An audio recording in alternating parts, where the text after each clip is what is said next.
곧 예배가 시작됩니다. 온라인으로 하나님께 드리는 예배에 정성을 다해 임해 주시기 바랍니다. 온 가족이 함께 모여 거룩하게 예배를 드립니다. 부모가 아이들의 훌륭한 영적 교사 역할을 하시길 바랍니다.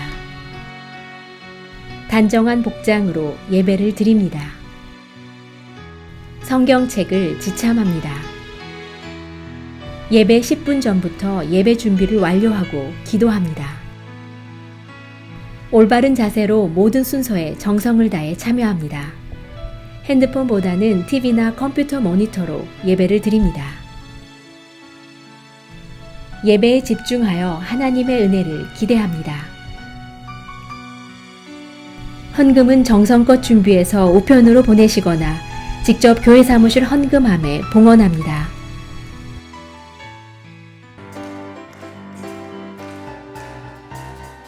주의 친절한 발레한 기세 우리 마음이 평안하리니 항상 기쁘고 복이 되겠네 영원하신 발레한 기세 주의 발에 그 크신 발레한 기세 주의 발에 영원하신 발레한 기세 날이 갈수록 주의 사랑이 두루 광명하게 비치고 전성 가는 길 편히 가리니 영원하신 발레한 기세 주의 발에 주의 발에 그 크신 발레한 기세 주의 발에 영원하신 발레한 기세 주의 보좌로 나아갈 때에 기뻐 찬미 소리 외치고 겁과 두려움 없어지리니 영원하신 발레한 기세 주의 발에 그 크신 발레한 기세 주의 발에 영원하신 주의 발에 그 크신 발레한 기세 주의 발에 그 크신 발레한 기세 주의 발에 우리 한번 고백합시다. 주의 발에 그 크신 발레 주의 발에 그 크신 발레한 기세 주의 발에 영원하신 발에 찬양하세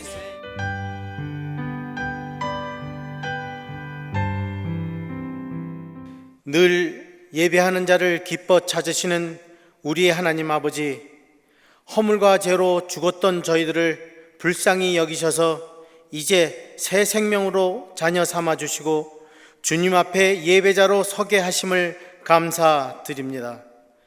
하나님 아버지, 이 시간 예배 드릴 때 우리가 주님의 이름을 높이고 주님의 영광을 찬양하며 우리의 몸과 마음을 감사의 제물로 올려드리길 원합니다.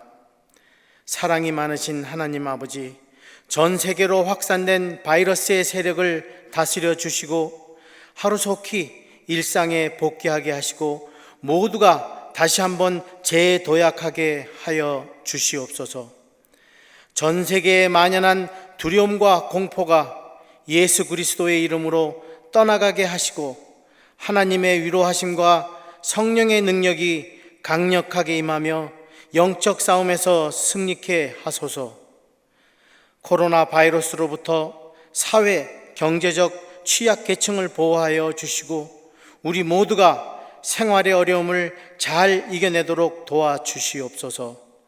위축된 경제활동이 살아나며 경기 침체가 극복되게 하시고 위기의 상황이 오히려 사회 경제적으로 새로운 번영의 계기가 되게 하시옵소서. 교회가 온라인을 통해 예배하는 현실 속에서 분열이 틈타지 않도록 도와주시며 성령께서 동일하게 역사하셔서 늘 큰 은혜와 위로를 더하여 주소서. 우리가 집에 있든 어디에 있든 치유의 하나님, 우리가 인내하고 애통해하고 견디며 준비할 때 우리와 함께 하소서. 주님, 우리가 염려하는 대신에 주님의 평화를 주시옵소서. 전능하신 하나님, 오늘도 이 예배를 통하여 우리에게 주실 말씀의 권세와 능력을 기대합니다. 성령께서 우리의 마음을 다 열어 주옵시고 우리 모두가 감동과 결단과 치유의 은혜로 하나님께 영광을 올려드리는 예배가 되게 하여 주시옵소서. 예수님의 이름으로 감사하며 기도드립니다. 아멘. 오늘 우리에게 주시는 하나님의 말씀은 신명기 28장 25절부터 35절입니다. 함께 봉독하시겠습니다. 여호와께서 내 적군 앞에서 너를 패하게 하시리니 내가 그들을 치러 한 길로 나가서 그들 앞에서 7길로 도망할 것이며 내가 또 땅의 모든 나라 중에 흩어지고 내 시체가 공중의 모든 새와 땅의 짐승들의 밥이 될 것이나 그것들을 쫓아줄 자가 없을 것이며 여호와께서 애굽의 종기와 치질과 괴혈병과 피부병으로 너를 치시리니 내가 치유받지 못할 것이며 여호와께서 또 너를 미치는 것과 눈머는 것과 정신병으로 치시리니 맹인이 어두운 데에서 더듬는 것과 같이 내가 백주에도 더듬고 내 길이 형통하지 못하여 항상 압제와 노력을 당할 뿐이니 너를 구원할 자가 없을 것이며 내가 여자와 약혼하였으나 다른 사람이 그 여자와 같이 동침할 것이요 집을 건축하였으나 거기에 거주하지 못할 것이요 포도원을 심었으나 내가 그 열매를 따지 못할 것이며 내 소를 내 목전에서 잡았으나 내가 먹지 못할 것이며 내 나귀를 내 목전에서 빼앗겨도 도로 찾지 못할 것이며 내 양을 원수에게 빼앗길 것이나 너를 도와줄 자가 없을 것이며 내 자녀를 다른 민족에게 빼앗기고 종일 생각하고 찾음으로 눈이 피곤하여지나 내 손에 힘이 없을 것이며 내 토지 소산과 내 수고로 얻은 것을 내가 알지 못하는 민족이 먹겠고 너는 항상 압제와 학대를 받을 뿐이리니 이러므로 내 눈에 보이는 일로 말미암아 내가 미치리라. 여호와께서 내 무릎과 다리를 쳐서 고치지 못할 심한 종기를 생기게 하여 발바닥에서부터 정수리까지 이르게 하시리라. 아멘. 오늘 제 설교의 제목을 단다면 축복과 저주의 갈림길이라는 제목을 달고 싶습니다. 우리가 지금 이제 계속해서 읽고 있는 신명기 28장은 축복과 저주의 말씀입니다. 신명기 28장 전체 주제이고 또 핵심적인 내용은 축복과 저주의 갈림길에서 선택하라는 말씀입니다. 여기 축복의 길이 있습니다. 또 여기 저주의 길이 있습니다. 이 분명한 두 갈래 길에서 어느 길을 택할 것인지 선택하라는 그러한 말씀입니다. 어떤 길을 선택할 것인가, 그 선택의 결과에 따라서 우리 인생의 축복을 경험하기도 하고 또 인생의 저주를 경험할 것이다라는 하나님의 말씀이 바로 우리가 계속해서 묵상하고 있는 신명기 28장의 전체적인 말씀의 주제입니다. 모세 오늘 본문 신명기 28장에서 율법을 지킬 때 누릴 축복과 율법을 어길 때 받게 되는 저주를 선포하고 있습니다. 신명기 28장에 보면 하나님의 말씀에 순종할 때 받게 되는 축복을 14절에 걸쳐서 계속 말씀하고 있고요. 동시에 하나님의 말씀에 불순종할 때에 겪게 될 저주에 대해서 54절에 54절에 걸쳐서 계속해서 말씀하고 있는 것을 볼 수 있습니다. 이처럼 산술적으로 보면 축복의 14절과 저주의 54절의 그 양의 그 정도를 비교해 보면 축복보다 저주가 4배나 더 많은 말씀으로 선포되어지고 있는 것을 우리가 볼 수 있습니다. 이렇게 축복보다 저주의 내용이 4배나 많은 것은 아마 하나님께서 우리 인간의 그 본성 안에 있는 그 죄의 본성, 하나님 말씀을 어길 수 있는 그러한 악의 본성에 대해서 이미 잘 알고 계셔서 주신 말씀이 아닌가라는 생각을 합니다.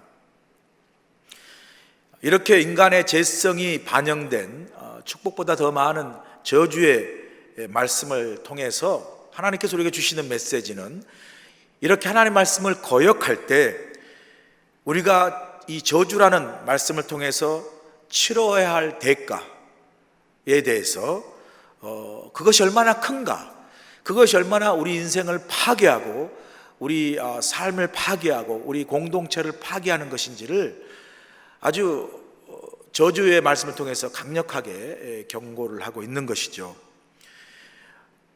저주의 이 말씀을 통해서 저주의 끔찍함을, 이 죄의 결과로 오는 저주의 끔찍함을 백성들에게 분명히 알려서 죄의 길에 서지 않고 죄의 길에 가지 않도록 하나님께서 인도하시는 하나님의 그 마음이 이 신명기 축복과 저주의 말씀 속에, 특별히 저주의 말씀 속에, 그 경고의 말씀 속에 숨어 있죠. 여러분 가운데 이제 예전에 담배를 피워 보시거나 아직도 담배를 이렇게 교회에 다니면서도 끊지 못하신 분이 계실 겁니다.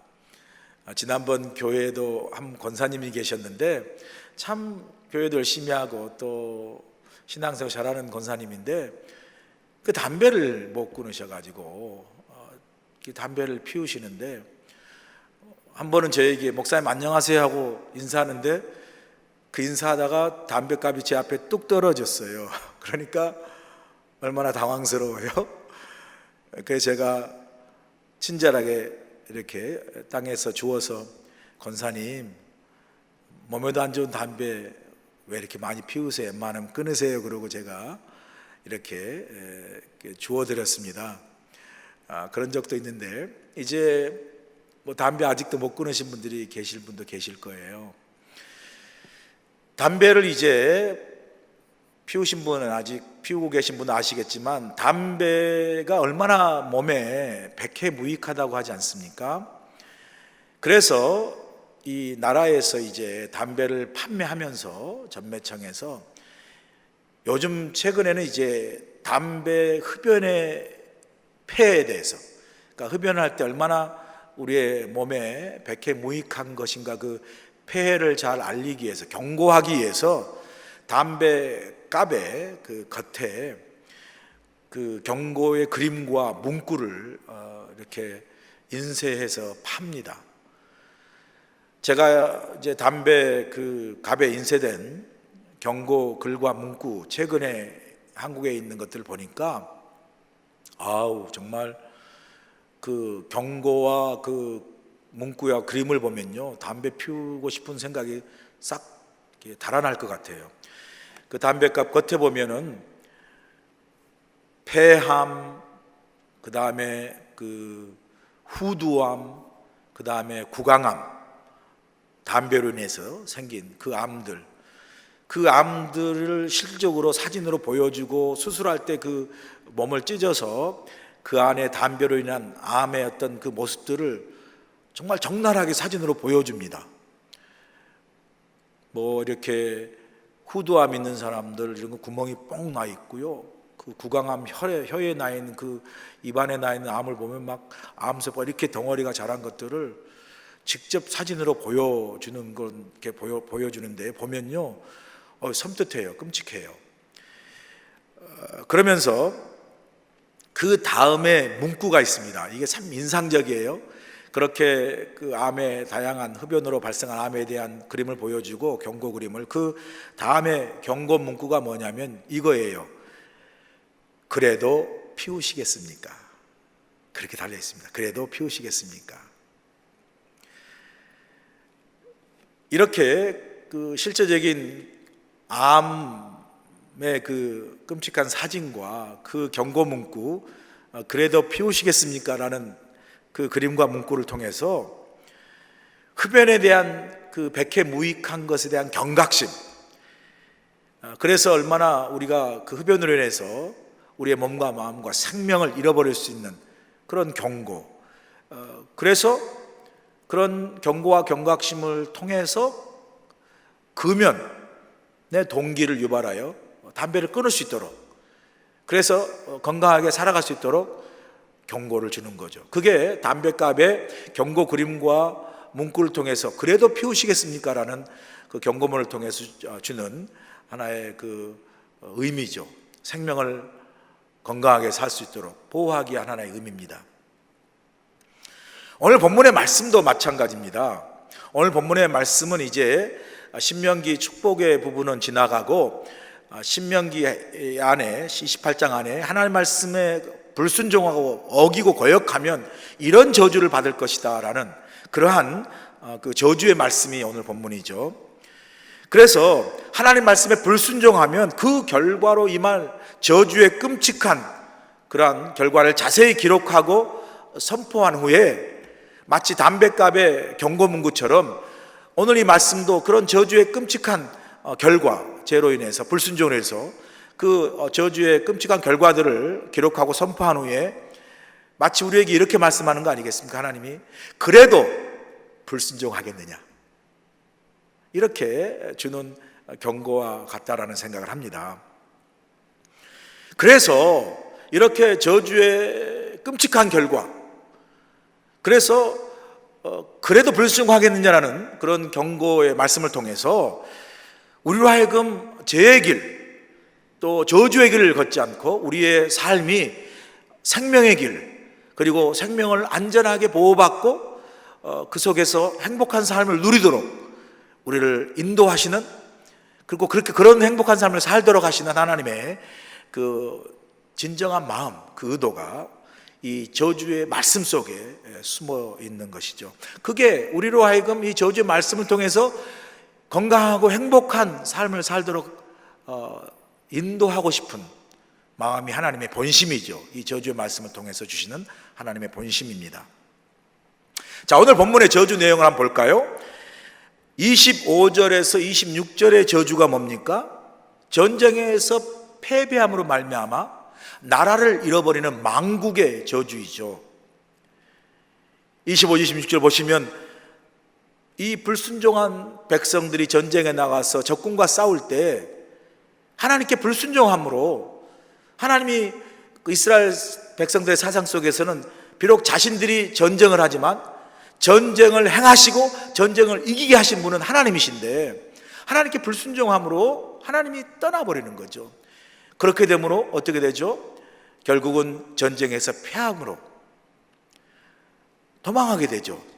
적군에 의해서. 또 그로 인해서 나라가 망한 그 백성이 되죠. 그래서 유리하게 되고 전쟁에서 죽은 시체가 짐승의 밥이 되는, 그렇게 짐승의 밥이 되는 그런 시신을 쫓아주는, 또 쫓아서 그 전쟁에서 죽은 사람을 정말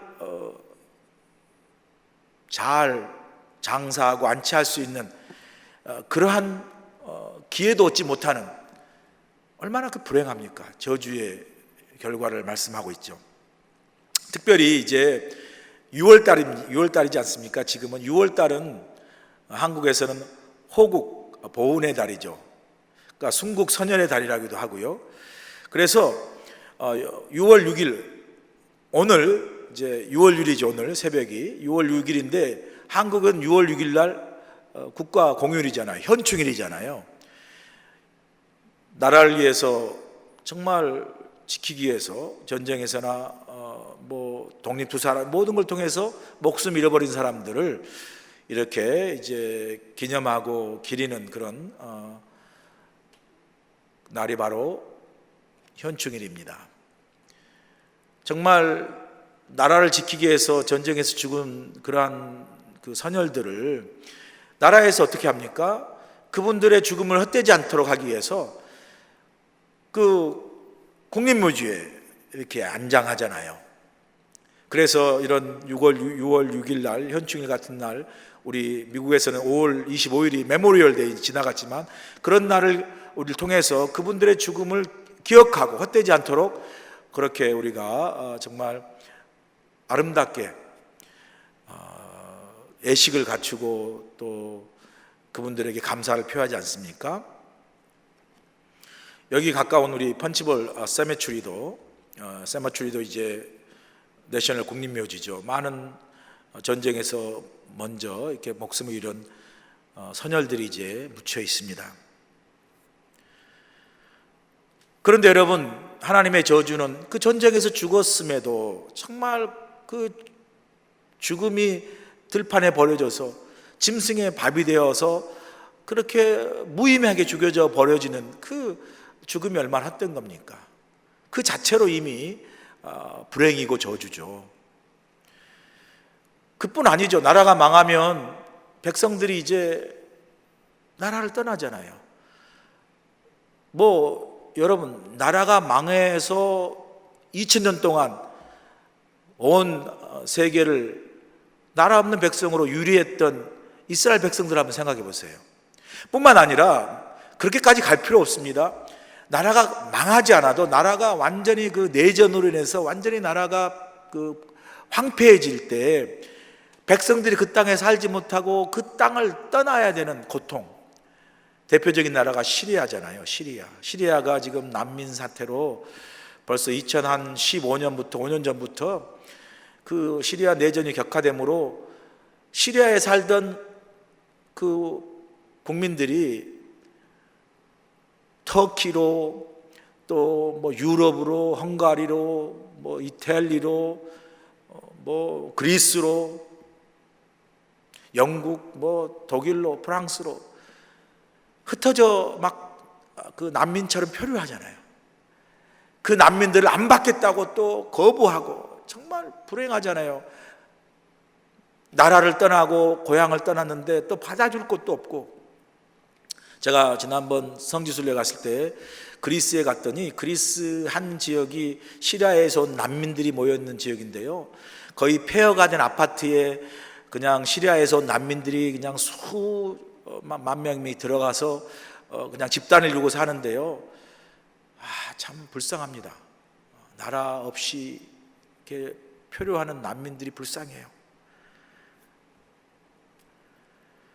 그러한 자체, 하나님을 떠나서 전쟁에 패하고 나라를 잃어버리고 또 나라를 이렇게 망국된 상태에 빠져버릴 때 국민이 혹은 그 백성이 겪게 되는 고통은요, 그 자체가 저주입니다.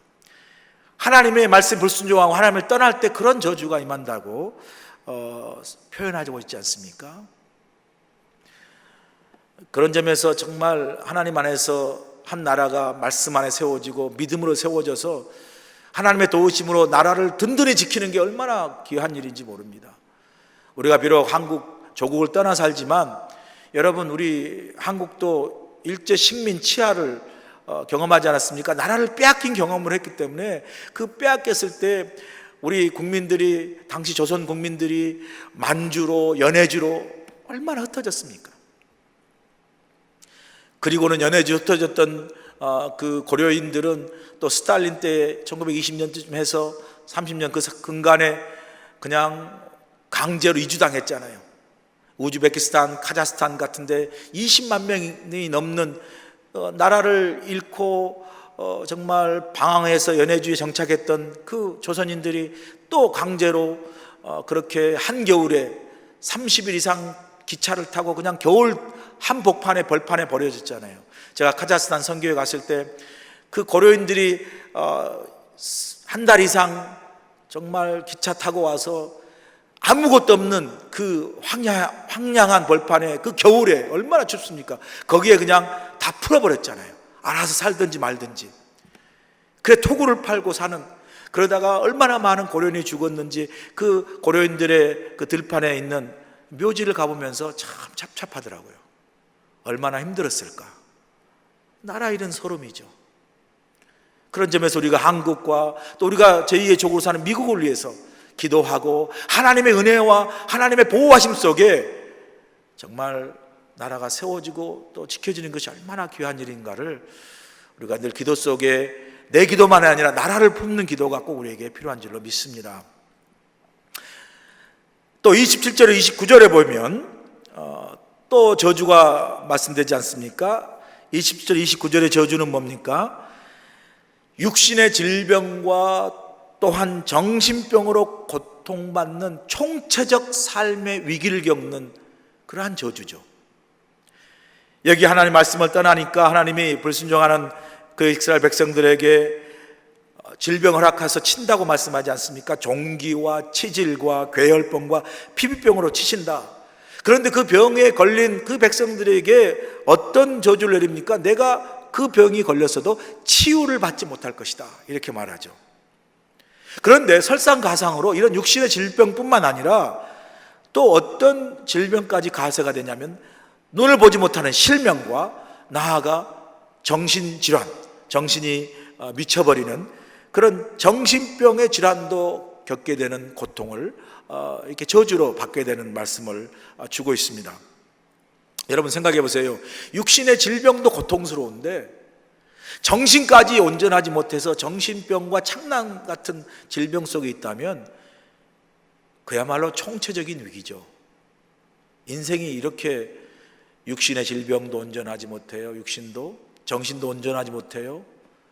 그래서 다 질환을 겪고 있다면 얼마나 큰 인생의 총체적인 고통이고 위기입니까? 몸은 멀쩡한데 정신이 온전하지 못하면 이것이 얼마나 큰 불행입니까? 가족에게도 그리고 본인에게도 큰 고통이에요. 정상적인 삶을 영위할 수가 없죠. 이런 삶을 마치 백주에도 눈이 보이지 않아서 더듬는 그러한 맹인처럼 비유하면서 삶의 형통함이 없는, 그래서 불행한 인생. 그런데 더 고통스러운 건 뭐냐면요, 뭐라고 이야기하냐면 28절 후반부에 보니까 너를 구원할 자가 없다. 질병을 당하고 정신병을 당하고 실명하여서 인생의 총체적인 위기를 상징적으로 경험할 때, 병으로나 혹은 여러 삶의 위기 속에서 경험할 때 그 질병과 또 삶의 위기와 고난도 고통인데 더 큰 고통은 뭡니까? 바로 그런 나를 구원해 줄 사람이 없다는, 그런 내가 치유받을 길이 없다라는 거죠. 그게 얼마나 큰 고통이요 저주입니까? 하나님을 떠난 삶이 이와 같다라고 말합니다. 지금 우리가 코로나 바이러스를 경험하지 않습니까? 이 코로나 바이러스의 이 상황을 경험하면서 우리 안에 두 가지 큰 두려움이 있죠. 하나는 뭐죠? 이 코로나 바이러스가 전염성이 강하다는 거죠. 그래서 우리가 사람 만나는 것, 이렇게 그 대면 접촉을 피하지 않습니까? 마스크도 쓰고 사회적 거리를 두는 거죠. 왜요? 전염성이 너무 강하니까. 전염성이 강하면 걸리기 쉬우니까요. 두 번째 큰 두려움은 뭐죠? 두 번째 큰 두려움은 이 코로나 바이러스를 우리가 이렇게 전염이 돼서 확진이 되면 이 코로나 바이러스를 온전히 제대로 치유할 수 있는 약이 없어요, 사실은 지금. 또 그걸 예방할 수 있는 백신이 없다라는 거예요. 그러니까 이 코로나 바이러스에 걸리면 뭐 의사가 최선을 다해서 약으로 하지만 아직 어떤 약이 이걸 치유할 수 있다라는 분명한 약이 없습니다. 그래서 좀 면역이 강한 사람들은 또 살기도 하고요. 기저질환이나 면역이 없는 노약하신 분들은 이렇게 돌아가시는 그런 참 비극들이 우리 가운데 지금 일어나고 있지 않습니까? 이처럼 우리가 인생을 살면서 우리의 삶을 이렇게 총체적으로 고난과 위기 속에 있는 많은 복병들이 있어요. 근데 그 많은 복병들이 있을 때 우리가 그럼에도 불구하고 지금까지 우리가 삶을 살아오는 건 왜 어떻게 해서 가능한 거죠? 바로 하나님이 우리와 함께 계시고 하나님이 우리를 도우셨기 때문에 가능한 거죠. 그런데 우리를 구원해주고 도울 하나님이 떠났다? 이게 얼마나 큰 저주입니까? 무슨 일이 잘못되고 내일이 고난을 겪고 하는 것도 참 인생 힘들고 어려운 일이지만요, 진짜 인생의 가장 큰 불행과 고통과 저주는요, 하나님이 나를 떠나신 거예요. 내 안에 하나님이 계시지 않는 거예요. 이게 가장 큰 고통이죠.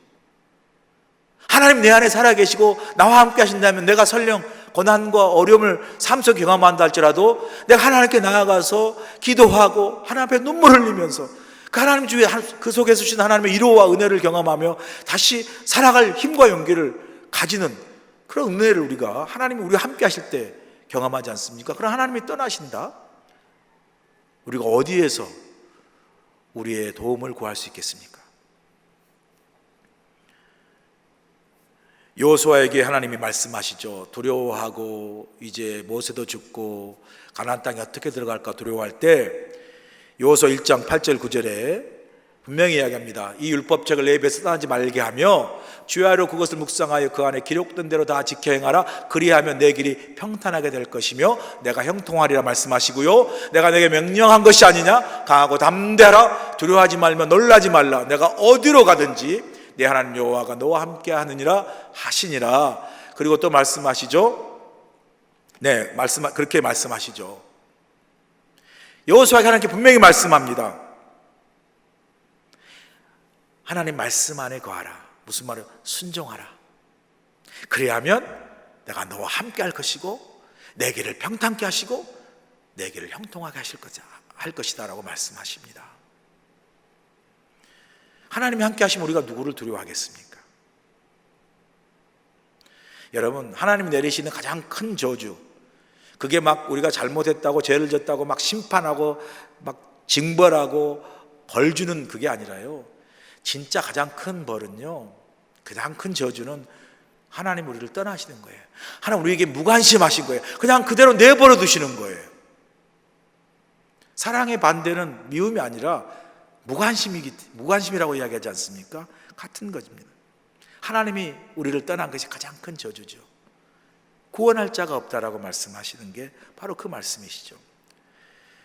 자, 세 번째, 우리가 30절에서 오늘 읽은 35절 마지막까지 저주는 뭐냐면요, 이거예요.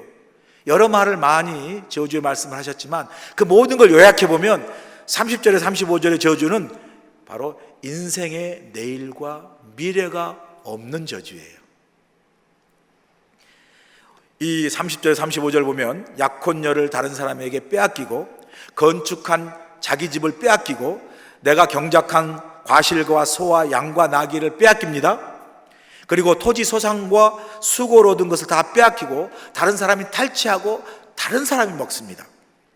그리고 오늘 35절의 그 사이에 보면 심지어 자녀까지도 빼앗깁니다. 그래서 압제와 학대 속에 살아간다고 말씀하죠. 이 전체적인 말씀 속에 보면 이것은 단순한 상실을, 단순한 탈취를 말씀하는 게 아니에요. 이것의 본뜻은요, 바로 이겁니다. 우리 인생에 내일과 미래가 없는 저주를 말씀하시는 거예요.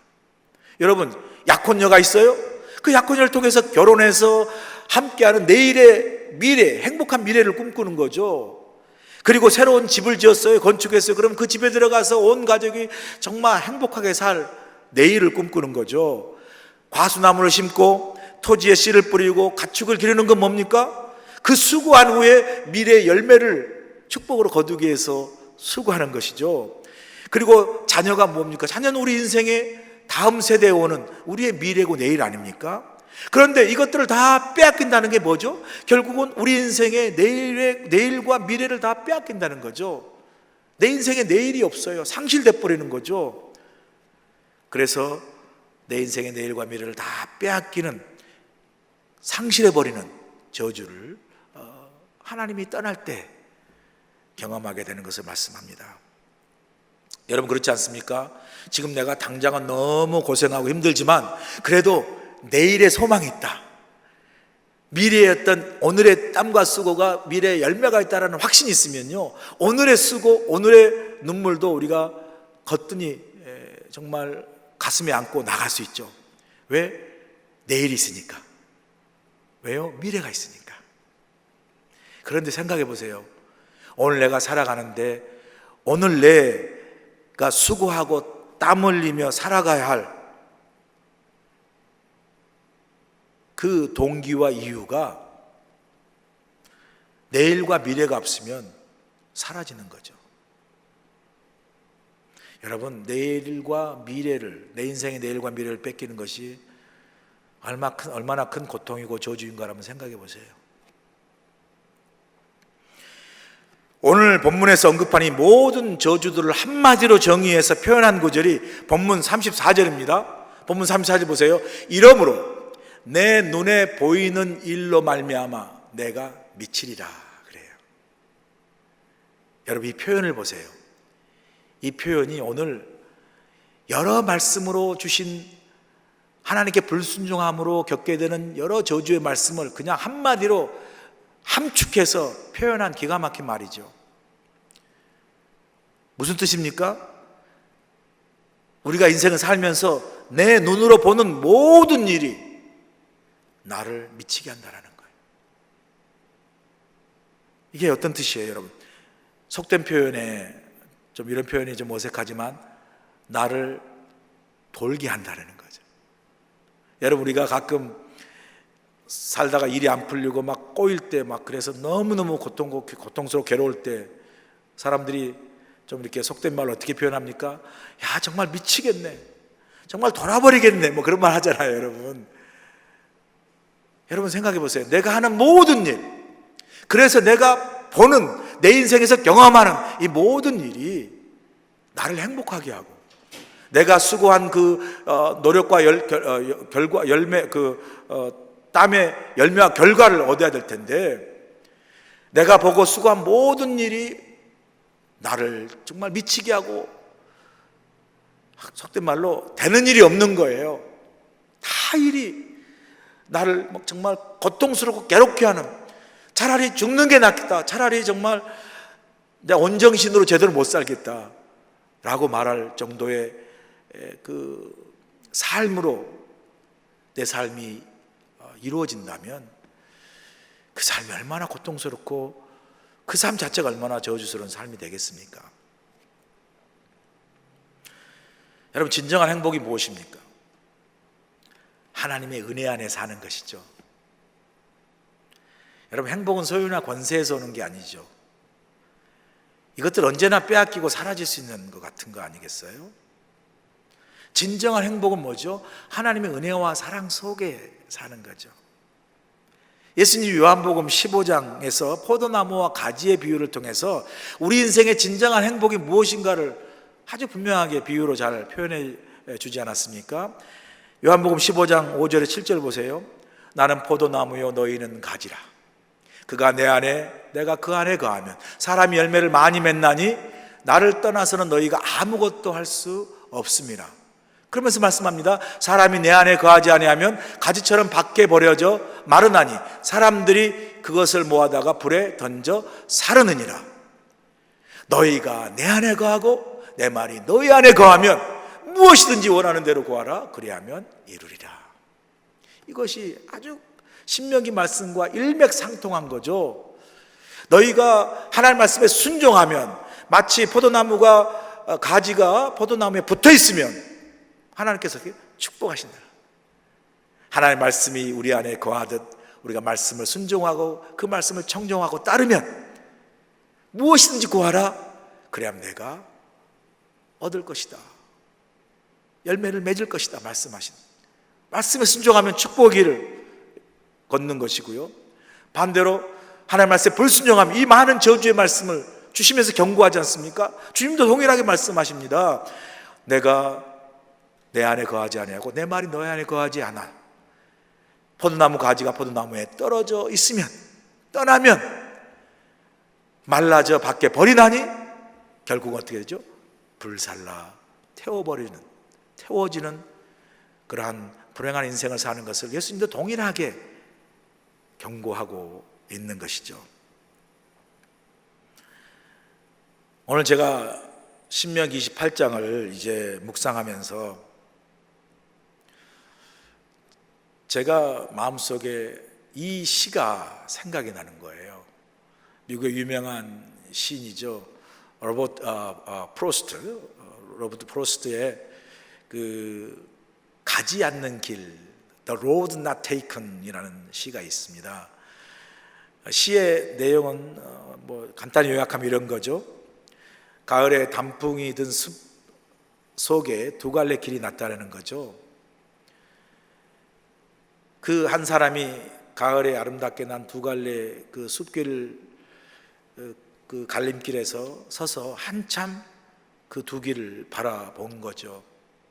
한 길은 보니까 사람들이 많이 다닌 길 같고요. 또 숲과 또 나무 풀들이 아름답게 있는 것이고요. 또 다른 한 길은 비슷한 길 같지만 사람들이 많이 가지 않는, 아직 가보지 않는 그런 길처럼 보이는 거죠. 그 한 사람이 이 두 갈래 길에서 고민하다가 아무도 가지 않는, 아니 많은 사람이 가지 않는 그 길을 택해 간 거죠.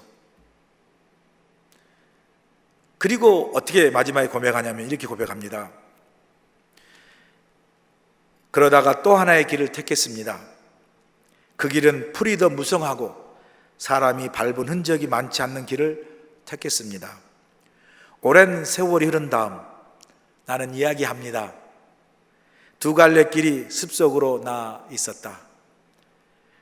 그래서 나는 사람이 덜 밟은 길을 택했고 그것이 내 운명을 바꾸어 놓았다라고.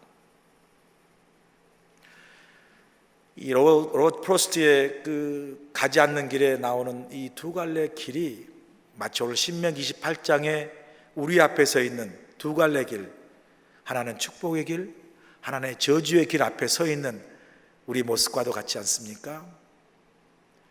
한참 서다가 많은 사람들이 그 길이 저주의 길인지도 모르면서 보기에 풀이 무성하고 많은 사람이 가는 길을 택하여 갔지만, 많은 사람이 세상 길로 가지만, 그러나 우리 하나님의 백성인 우리 그리스도인들은 많은 세상에 가지 않는, 풀이 더 무성해 보이고 사람이 덜 가는 그 하나님이 원하시는 그 길을 택하여 걸었더니